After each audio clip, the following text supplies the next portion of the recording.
ഈ നിസ്സഹായതയാണ് നമ്മളെ ദൈവത്തെ സൃഷ്ടിക്കാൻ പ്രേരിപ്പിച്ചത്.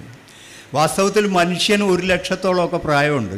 ദൈവത്തിന് എത്ര പ്രായമുണ്ട്? ഏറിയ 4000 കൊല്ലം. എന്നിട്ടും ഈ ദൈവമാണ് ആ മനുഷ്യനെ സൃഷ്ടിച്ചത് എന്ന് വിചാരിക്കുന്ന ആളുകളാണ് നമ്മൾ. ക്രിസ്തു എന്ന് പറയുന്നത് ഒരു ഹിസ്റ്റോറിക്കൽ ഫിഗറേ അല്ല, ഹീസ് എ മിത്തോളജിക്കൽ ഫിഗർ. ക്രിസ്തു എന്നൊന്നും ഉണ്ടായിട്ടില്ല.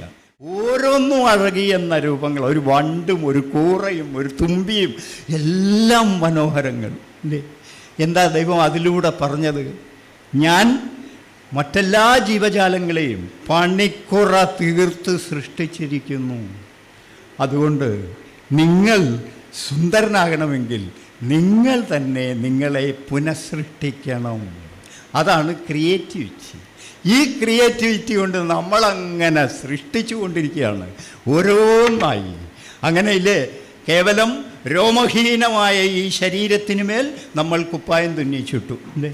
ടെക്സ്റ്റൈൽസ്, വസ്ത്രങ്ങൾ നമ്മൾ കണ്ടുപിടിച്ചു.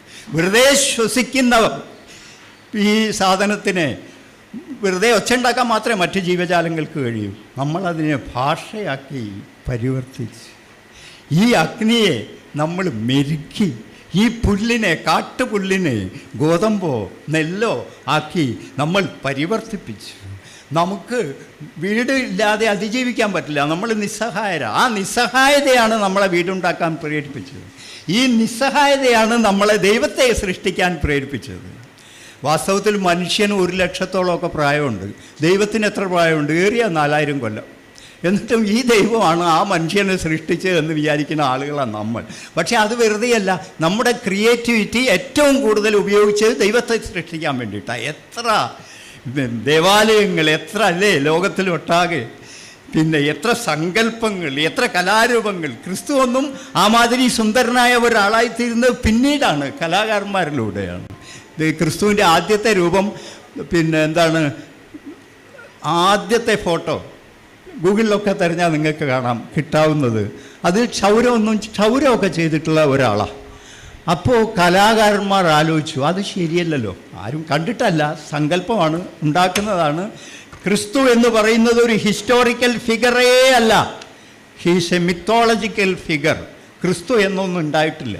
പക്ഷേ മനുഷ്യ സങ്കല്പങ്ങൾ, ഈ പാപത്തിൻ്റെ സമ്മർദ്ദങ്ങളാൽ അതിനെ വഹിക്കുന്ന ഒരു സങ്കല്പത്തെ അത്ഭുതകരമായി സൃഷ്ടിക്കുകയായിരുന്നു ചെയ്തത്. അതാണ് ക്രിസ്തു എന്ന് പറയുന്നത്. അങ്ങനെയാണ് എല്ലാ ദൈവങ്ങളും ഭൂമിയിൽ സൃഷ്ടിക്കപ്പെട്ടു. വളരെ കാലം കഴിഞ്ഞിട്ടാണ് മനുഷ്യന് മരണമുണ്ട് എന്ന് ബോധ്യം വരുന്നത്. ഹണ്ടർ ആൻഡ് ഗാദറർ ആയിരുന്ന കാലത്ത് പോലും അവൻ മറ്റ് മൃഗങ്ങളെ പോലും ചാവുമ്പോഴാണ് ചെയ്യുക. ഞാനിങ്ങനെ കോവിഡ് കാലത്ത് ഇങ്ങനെ നടക്കാൻ പോയതാണ്. അങ്ങനെ നടക്കാൻ പോയിട്ട് റോഡ് വക്കത്തൊരു അറവ് മാടിനെ കെട്ടിയിരിക്കുന്നു. അറവ് മാട് ഉത്സാഹത്തോടെ പുല്ല് തിന്നുകൊണ്ടിരിക്കുക. അങ്ങനെ ഞാൻ ആലോചിച്ചു, ഞാൻ നാളെ ഈ വഴി വരുമ്പോൾ ആ മാട് അവിടെ ഉണ്ടാവില്ല, എവിടെയും ഉണ്ടാവില്ല. എന്നിട്ടും എന്തൊരു ഉത്സാഹത്തോടെയാണ് അത് പുല്ല് തിന്നുകൊണ്ടിരിക്കുന്നത്. മനുഷ്യന് സാധിക്കുമോ ഇത്? അപ്പോൾ തോന്നുകയാണ്, അന്ന് ആ ജ്ഞാനവൃക്ഷത്തിൻ്റെ കനി നമ്മൾ ഭുജിച്ചിട്ടില്ലായിരുന്നെങ്കിൽ നമുക്കും എത്ര സുഖമായി മരണദിവസവും ആനന്ദത്തോടു കൂടി കഴിയാമായിരുന്നില്ലേ അല്ലേ? ഇപ്പോൾ നാം മരണത്തെ ഭയന്നുകൊണ്ട് ജനിച്ച് അന്ന് തൊട്ടേ കഴിയുന്നു അല്ലേ? അപ്പോൾ ഇങ്ങനെയുള്ള ഒരു അവസ്ഥയാണ് ഇതൊക്കെ. പിന്നെ മനുഷ്യൻ്റെ ഈ ക്രിയേറ്റിവിറ്റി കൊണ്ട് മാത്രമേ അവന് അതിജീവിക്കാൻ കഴിയൂ. അതുകൊണ്ടാണ് നിങ്ങളെ നിസ്സഹായനായി വിരൂപനാക്കി സൃഷ്ടിച്ചത്. എന്തു ഭംഗിയായി ഇപ്പം മനുഷ്യന്മാർക്കൊക്കെ വസ്ത്രത്തിലും ഒക്കെ അലങ്കാരങ്ങളിലും